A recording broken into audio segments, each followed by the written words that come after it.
Pengembangan pariwisata Bali seyogyanya mengikuti konsep Cenik Lantang Laistilah dengan mengharmoniskan aspek ekonomi, lingkungan, dan sosial budaya. Hal ini bertujuan untuk mewujudkan pariwisata Bali yang berkelanjutan, yang bisa memenuhi kebutuhan pada masa kini tanpa mengorbankan generasi mendatang. Menurut peneliti program studi doktor pariwisata program Pasca Sarjana Universitas Udayana Agus Made Yoga Iswara, saat ini terjadi kesenjangan pencapaian sektor pariwisata di Bali antara aspek ekonomi dan dua aspek lainnya, yaitu aspek lingkungan dan aspek sosial budaya. Oleh karena itu, pihaknya mengangkat permasalahan ini dalam disertasi yang berjudul Model Inovasi Pemasaran Pariwisata Berkelanjutan di Bali.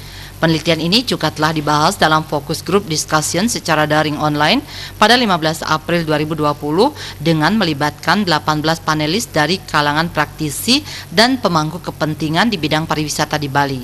Para panelis yang terlibat diantaranya Dewan Penasihat Bali Sales and Marketing Community, Francis Kahandoko, Ketua PHRI Badung sekaligus Ketua BPPD Badung I Gusti Agung Ngurah Rai Suryawijaya dan Wakil Ketua DPP Higma Ramia Adnyana. FGD ini diharapkan menghasilkan kajian yang bisa diimplementasikan terutama pada sisi pemasaran yang menjadi ujung tombak perusahaan dalam memasarkan dan mengembangkan bisnis. Kondisi pemasaran di Bali saat ini lebih pada pencapaian aspek ekonomi, pencapaian volume, pencapaian profit. Nah, perlu dilakukan keseimbangan antara aspek ekonomi dengan aspek lingkungan dan juga aspek sosial budaya sesuai dengan referensi teori triple bottom line, yaitu profit, people, dan planet.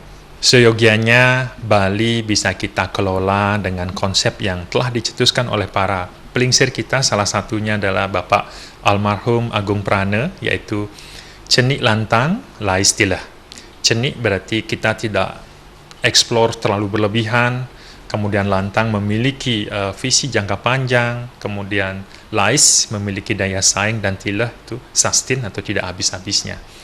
Nah, konsep-konsep ini sesuai dengan apa yang menjadi filosofi Trihita Karana yang sudah menjadi dasar roh dari apa yang kita sudah jalankan di Bali. Menurut Agus Made Yoga Iswara, dengan terwujudnya pariwisata Bali yang berkelanjutan, diharapkan bisa melahirkan model kepariwisataan Bali yang lebih baik.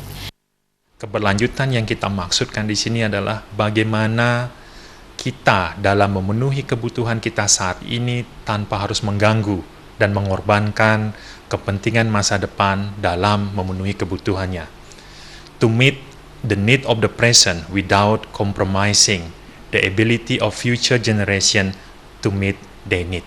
Harapan kita, mari dengan adanya FGD ini kita bisa melahirkan sebuah model untuk bisa menyiapkan Bali yang lebih baik, Bali era baru untuk anak, cucu, dan generasi-generasi Bali kita mendatang.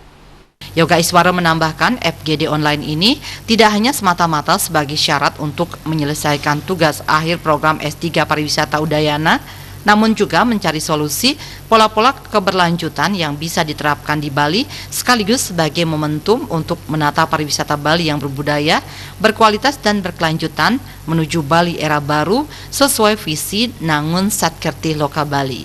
Ekayana Bali.